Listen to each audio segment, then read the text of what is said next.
اعوذ باللہ من الشیطان الرجیم بسم اللہ الرحمن الرحیم۔ آج میں سورۃ الفلق اور سورۃ الناس کی اہمیت، ان سے متعلق حدیثیں اور ان کا وقت نزول بیان کروں گی۔ جیسا کہ یہ قرآن پاک کی 2 آخری صورتیں ہیں، الگ الگ صورتیں ہیں، لکھنے میں نام بھی الگ الگ ہیں، لیکن ان کے درمیان تعلق بہت گہرا ہے اور ان کے مضامین ایک دوسرے سے اتنی قریبی مناسبت رکھتے ہیں کہ ان کا ایک مشترک نام معوذتین ہے۔ معوذتین کا مطلب ہے پناہ مانگنے والی 2 صورتیں۔ یہ نازل بھی ایک ساتھ ہوئی تھیں، اس کی وجہ سے ان دونوں کا مجموعی نام معوذتین ہے۔ حضرت عقبہ بن عامر کی یہ حدیث ہے کہ رسول اللہ صلی اللہ علیہ وآلہ وسلم نے ایک روز مجھ سے فرمایا، الم تر آیات انزلت اللیلۃ لم یری مثلہن اعوذ برب الفلق اعوذ برب الناس۔ تمہیں کچھ پتہ ہے کہ آج رات مجھ پر کیسی آیات نازل ہوئی ہیں؟ یہ بے مثل آیات ہیں، اعوذ برب الفلق اور اعوذ برب الناس۔ یہ حدیث میں آتا ہے۔ دوسری طرف یہ دونوں صورتیں مدنی صورتیں ہیں۔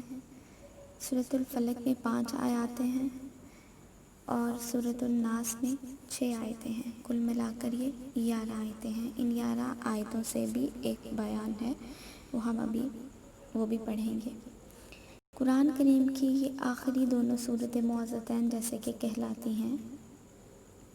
یہ دونوں صورتیں اس وقت نازل ہوئی تھیں جب کچھ یہودیوں نے حضرت محمد مصطفیٰ صلی اللہ علیہ وآلہ وسلم پر جادو کرنے کی کوشش کی تھی اور اس کے اثرات آپ پر ظاہر بھی ہوئے تھے۔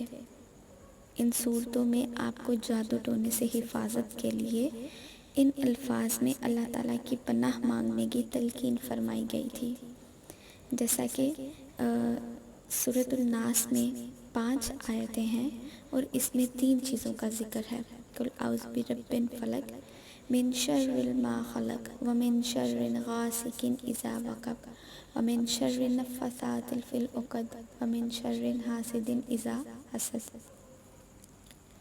کہو کہ میں صبح کے مالک کی پناہ مانگتا ہوں ہر اس چیز کے شر سے جو اس نے پیدا کی ہے، اور اندھیری رات کے شر سے جب وہ پھیل جائے، اور ان جانوں کے شر سے، جانوں میں یہاں پہ گنڈے ہیں، یہ گنڈوں کا ذکر بھی ہم آگے کریں گے، گروہوں میں پھونک مارتی ہیں، اور حسد کرنے کے شر سے جب وہ حسد کریں۔ پہلی آیتوں میں ہے کہ جب ان پہ اثرات ہوئے تو ان صورتوں میں آپ کو جادو ٹونے سے حفاظت کے لیے ان الفاظ میں اللہ تعالیٰ کی پناہ مانگنے کی تلقین فرمائی گئی، اور کئی حدیثیں ثابت ہے کہ ان صورتوں کی تلاوت اور ان سے دم کرنا جادو کے اثرات دور کرنے کے لیے بہترین عمل ہے۔ اگر آپ کو لگتا ہے آپ پہ کسی نے جادو ٹونا کیا ہے تو آپ ان صورتوں کا ذکر کریں، ان صورتوں کو باقاعدگی سے پڑھیں، خود پر دم کریں، خود پر پھونکیں، جیسے کہ حضور اکرم صلی اللہ علیہ وسلم رات کو سونے سے پہلے اور صبح اٹھتے ہی ان دونوں صورتوں کو پڑھ کر اپنے دونوں ہاتھوں پر دم کرتے، دم کر کر اپنے چہرے مبارک پر اور پھر اپنے بازوؤں پر، جہاں تک ان کا ہاتھ جاتا وہاں تک ہاتھ پھیرتے۔ دوسرا ہے اندھیری رات۔ اندھیری رات کا ذکر ہے، جو اندھیری رات کے شر سے خاص طور پر اس لیے پناہ مانگی گئی ہے کہ عام طور پر جادوگروں کی کارروائیاں رات کے اندھیرے میں ہوا کرتی ہیں، اکثر جادو ٹونا رات کے اندھیرے میں ہوتا ہے۔ تیسری طرف جانوں کے لفظ، جو کہ ہم نے اوپر پڑھا ترجمے میں، جانوں کے شر سے، جانوں کے لفظ ہیں مرد اور عورت دونوں داخل ہیں، جادوگر مرد ہو یا عورت۔ دھاگے کے گنڈے، دھاگے کے گنڈے مطلب دھاگے پہ گرہیں لگاتے ہیں، دھاگے پہ گرہیں لگا کر ان پر کچھ پڑھ کر پھونکتے ہیں جس سے کہ وہ جادو کرتے ہیں۔ یہ 11 آیتیں تب نازل ہوئی تھیں جب حضرت محمد مصطفیٰ صلی اللہ علیہ وسلم پر یہودی نے جیسا کہ آپ کو بتایا ہے کہ جادو کیا تھا.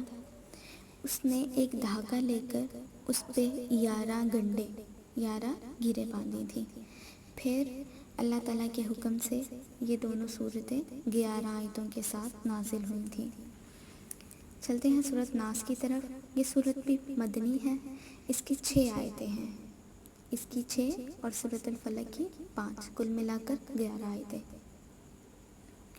قل اعوذ برب الناس مالک الناس الہ الناس من شر الوسواس الخناس الذی یوسوس فی صدور الناس من الجنۃ والناس. یہ آخری صورت بھی مدنی ہے. اس کی 6 آیتیں ہیں، جیسے کہ سورۃ الفلق کی 5 آیتیں تھیں، کل ملا کر 11 آیتیں ہوں گی. پچھلی صورت میں 3 چیزوں کا ذکر تھا. اس صورت میں 4 چیزوں کا ذکر ہے. ترجمہ ہے: کہو کہ میں پناہ مانگتا ہوں سب لوگوں کے پروردگار کے نام سے، سب لوگوں کے بادشاہ کی، سب لوگوں کے معبود کی، اس وسوسہ ڈالنے والے کے شر سے جو پیچھے چھپ جاتا ہے، جو لوگوں کے دلوں میں وسوسے ڈالتا ہے، چاہے وہ جنات ہو یا چاہے وہ انسانوں میں سے ہو. پچھلی صورت کا پہلے ملاحظہ نمبر 1 فرمائیے. مطلب یہ ہے کہ اللہ تعالیٰ کی پناہ مانگتا ہوں جو سب کا پروردگار ہے، صحیح معنی میں سب کا بادشاہ ہے اور سب کا معبود حقیقی ہے. حدیث مبارک میں آتا ہے، رسول اللہ علیہ وسلم کا ارشاد ہے، جو بچہ پیدا ہوتا ہے اس کے دل میں وسوسے ڈالنے والا شیطان تبھی مسلط ہو جاتا ہے. جب وہ ہوش میں آ کر اللہ تعالیٰ کا ذکر کرتا ہے تو یہ وسوسے ڈالنے والا پیچھے کو دکھ جاتا ہے. مطلب جب اللہ تعالیٰ کا ذکر کیا جاتا ہے تو پیچھے کو جاتا ہے، اور جب وہ غافل ہو جائے تو وہ دوبارہ آ کر وسوسے ڈالتا ہے. ٹھیک اسی طرح جب ہم اللہ تعالیٰ کا ذکر کرتے ہیں شیطان ہم سے دور بھاگتا ہے. جب ہم اللہ تعالیٰ کے ذکر سے ہی غافل ہو جائیں گے تو شیطان کو تو موقع مل گیا نا پاس آنے کا. قرآن کریم نے سورۃ الانعام میں بتایا ہے کہ شیطان جنات میں سے بھی ہوتے ہیں. شیطان جنات میں سے بھی ہوتے ہیں اور انسانوں میں سے بھی. البتہ شیطان جو جنات میں سے ہیں وہ نظر نہیں آتے اور دلوں میں وسوسے ڈالتے ہیں، لیکن انسانوں میں جو شیطان ہوتے ہیں وہ نظر آتے ہیں اور حقیقتاً یقین جاننے کے سب سے خطرناک ہوتے ہیں. اور ان کی باتیں ایسی ہوتی ہیں کہ انہیں سن کر انسان کے دل میں طرح طرح کے برے خیالات اور وسوسے آ جاتے ہیں. اس لیے ان دونوں صورتوں کو پڑھا کریں. ان دونوں صورتوں میں وسوسوں سے پناہ مانگی گئی ہے. ان آیتوں میں اگرچہ شیطان کے وسوسے ڈالنے کی طاقت کا ذکر فرمایا گیا ہے، لیکن اللہ تعالیٰ کی پناہ مانگنے کی تلقین کر کے یہ بھی واضح فرما دیا گیا ہے اللہ تعالیٰ کی پناہ مانگنے اور اس کا ذکر کرنے سے وہ پیچھے ہٹ جاتا ہے. سورۃ النساء میں فرمایا گیا ہے کہ ان کی چالیں کمزور ہیں اور اس میں اتنی طاقت نہیں کہ وہ انسان کو گناہ پر مجبور کر سکے. ایک اور دوسری سورت سورہ ابراہیم میں خود اس کا یہ طرف اللہ تعالیٰ نے نقل فرمایا ہے کہ مجھے انسانوں پر کوئی اقتدار حاصل نہیں. یہ تو انسان کی ایک آزمائش ہے کہ وہ انسان کو بہکانے کی کوشش کرتا ہے، لیکن جو بندہ اس کے بہکانے میں آنے سے انکار کر کے اللہ تعالیٰ کی پناہ مانگ لے تو شیطان اس کا کچھ بھی نہیں بگاڑ سکتا. قرآن کریم کا آغاز سورہ فاتحہ سے، جس میں اللہ تعالیٰ کی حمد و ثنا کے بعد اللہ تعالیٰ ہی سے سیدھے راستے کی ہدایت کی دعا کی گئی ہے، اور اختتام سورۃ ناس پر ہوا جس میں شیطان کے شر سے پناہ مانگی گئی ہے، کیونکہ سیدھے راستے پر چلنے میں اس کے شر سے جو رکاوٹ پیدا ہو سکتی تھی اس سے دور کرنے کا طریقہ بتا دیا گیا ہے. اللہ تعالیٰ ہم سب کو نفس اور شیطان دونوں کے شر سے اپنی پناہ میں رکھے. آمین ثم آمین. جزاک اللہ. اگلی نئی ویڈیو کے ساتھ جلد میں حاضر ہوں گی۔ ہر نئی ویڈیوز کے لیے آپ میرا چینل لائک کریں، سبسکرائب کریں اور بیل آئیکن کو پریس کریں تاکہ آپ کو میری ہر نئی ویڈیو کی اپڈیٹ ملتی رہے۔ جزاک اللہ خیرہ۔